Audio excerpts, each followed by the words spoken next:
Hey guys, this is your host Richard with another marvelous video. Everyone knew that the first season of House of the Dragon would end on a disastrously scary note. When the show started, it wasn't clear which incident it'd be. However, by the last episode, it became clear that Prince Lucerys would sacrifice himself to catapult the ongoing civil war between the Blacks and the Greens into a full-fledged carnival of fire and blood. The first repercussion of this tragedy was an incident infamously named after its perpetrators, Blood and Cheese, an episode that'll make you question your loyalty to the Blacks. Easily comparable to the Red Wedding from Game of Thrones, Blood and Cheese changed King Aegon and sent him to a point of no return, as there was no limit to how far he'd go with his bloodshed, butchery, and outright cunning. So, in this video, we'll discuss just what the Blood and Cheese event was, how it transpired, and the effect it had on the ongoing civil war, the two infighting Targaryen factions, especially King Aegon. Before we go into our explanation, we have a very small request. If you like our content, please support us by subscribing to our channel. This is a small click for you, but for us it means a lot. Thank you. Let's begin.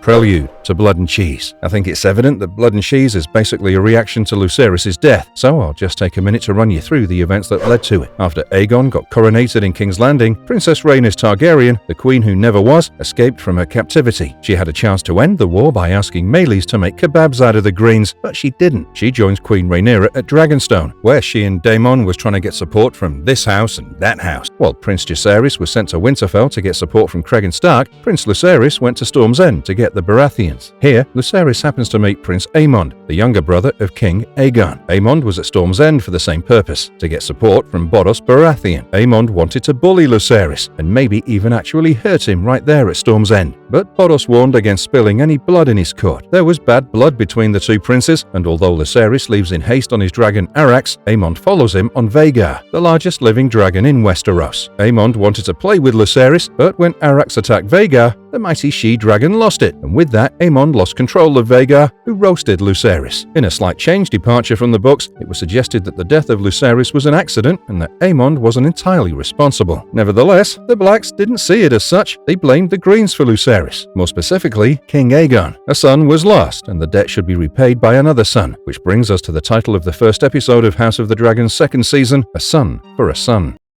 A son for a son, Daemon's revenge through Blood and Cheese. News of Lucerys' death soon reached Queen Rhaenyra and Prince Daemon in Dragonstone. Daemon promises revenge, but doesn't see Aemond as the one to be truly responsible. He assumes it was done on Aegon's orders and makes him the prime accused, and also the one who would pay the price. Getting an army to the castle was nearly impossible. Flying dragons there would have been risky too. So, Daemon goes to Mysaria, the master of spies, who tells him that there are other ways to fight a war, ways that are more subtle. This was when Blood and Cheese came into the picture, a couple of low-born men and assassins whose real names are no longer known. However, Blood used to be a butcher and a sergeant serving the city watch, but his gold cloak was disgracefully snatched after he murdered a whore in a drunken rage. So he's totally demented. On the other hand, there was Cheese, a rat catcher who worked the Red Keep, so he knew his way around the tunnels of the Red Keep. Daemon employed these two men to carry out his nefarious plans, which would surpass all boundaries of humanity. Because of Daemon's orders, the two men held no regard for a little something called too much cruelty. Crazy enough not to be scared of killing a member of the royal family, the two men snuck into the castle at night. It was easy for them because of Cheese's previous gig as the rat catcher. So, after sneaking into the castle, they go straight to the chambers of Dowager Queen Alicent. Why? Well, Queen Helaena would visit Alicent every evening with her three children, the 6-year-old twins Jaehaerys, Jaehaera, and the 2-year-old Maelor. Blood and Cheese kill Alicent's maid and hide in the room, waiting for Helaena, but not before imprisoning Alicent. When Helaena arrives with the children, they're held captive by Blood and Cheese. This is when a son for a son really comes into play. The assassins ask Helaena to choose which of her sons she wanted dead as retribution for the murder of Prince Lucerys. Of course, the poor queen pleads and begs them to spare the children. She even offers her own life in exchange for their safety, but the terms had been made clear to Blood and Cheese. They had to kill a prince. To help her make a quicker decision, the killers tell her that if she didn't choose one of her sons, they'd rape the young Princess Jaehaera and kill both her sons. Seeing no option left at her disposal, Helaena reluctantly chooses her younger son, Maelor, who was just 2 years old. Helaena thought that he was the only one who didn't understand what was happening. But Blood and Cheese had another thing in mind. They knew there were no limitations when it came to torturing Aegon's wife and children. So, right after Helaena named Maelor, they turned to Jaehaerys and decapitate the boy, but not before telling Maelor that his mother wanted him dead.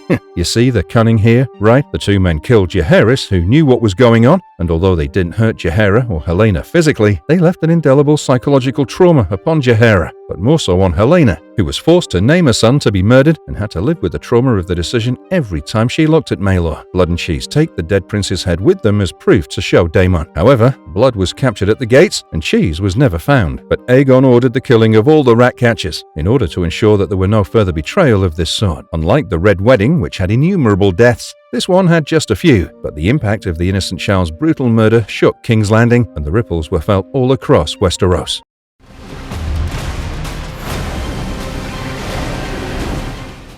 What was the aftermath of the event? How did it affect Aegon? The trailer shows Aegon II grappling with his emotions about the war, likely after the Blood and Cheese incident. He is no longer concerned with dignity, he wants revenge, which is what he angrily says in the trailer. Regardless of your opinion of Aegon, his feelings after such an atrocity are understandable, and you can't fault him for wanting more blood using as much fire as is possible. Aegon might not seem like the most devoted father, but the horror of what happened makes it hard not to sympathize with him. It's safe to say that the actions of Blood and Cheese will profoundly affect Aegon, making him more ruthless and impulsive. In Season 1, Aegon was an apathetic young man, reluctant to take on the mantle of king or any real responsibility. However, the aftermath of Blood and Cheese's attack reveals a different side of him. He doesn't become a sympathetic figure or start treating his family better. Instead, he develops a thirst for revenge against Rhaenyra and the Blacks, so you can expect a lot of impulsive and often rash decisions. Needless to say, the Blood and Cheese episode marks the end of the first act of the war. Apart from this, in the aftermath of Jaehaerys' death, Maelor becomes the heir to the Iron Throne. However, when the Blacks took over King's Landing, Maelor had to be sent with his father, who was fleeing the castle. Eventually, they get separated and Maelor is found by a mob, who kill him at the tender age of 3. Of course, Jaehaera gets scarred for life after witnessing a twin brother put to death. But of course, the most significant victim of the event after Jaehaerys was his mother. Helena was devastated by the choice she was forced to make, which led to her mental state spiraling down beyond repair as she fell into a depression. After suffering more losses, she ultimately commits suicide by jumping from a window in Maegor's Holdfast, and she impales herself on the spikes below. Curiously, Princess Jaehaera dies the exact same way a few years later. The Blood and Cheese episode deepened the Green's bitterness towards the Blacks. For Rhaenyra, the war became personal with Luke's death, and for Aegon and his family, Jaehaerys' murder has the same effect. The tragedy weighs heavily on the family. While the franchise has seen its fair share of violent deaths, the murder of a child and the torment inflicted on Helena by Blood and Cheese reach a new level of horror.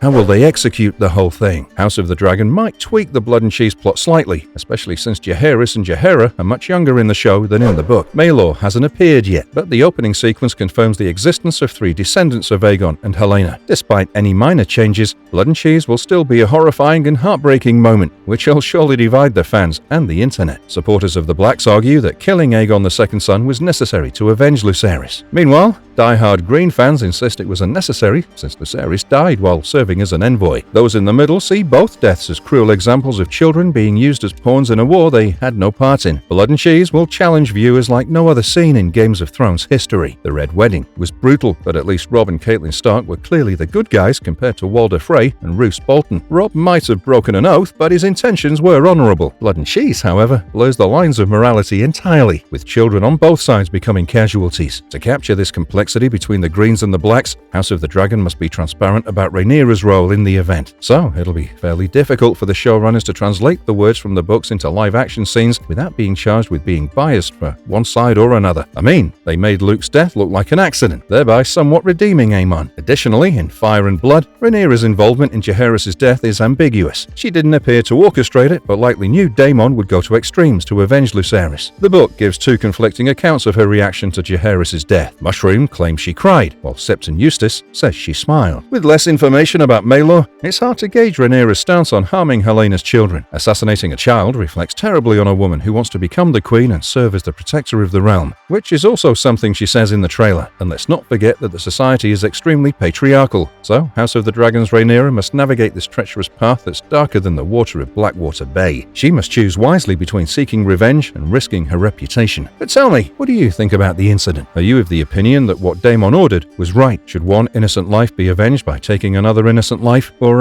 you think there was another way? A nobler way? And if you liked our content, don't forget to leave a like and subscribe to us if you haven't already. Have a good one and be safe. Thanks everyone.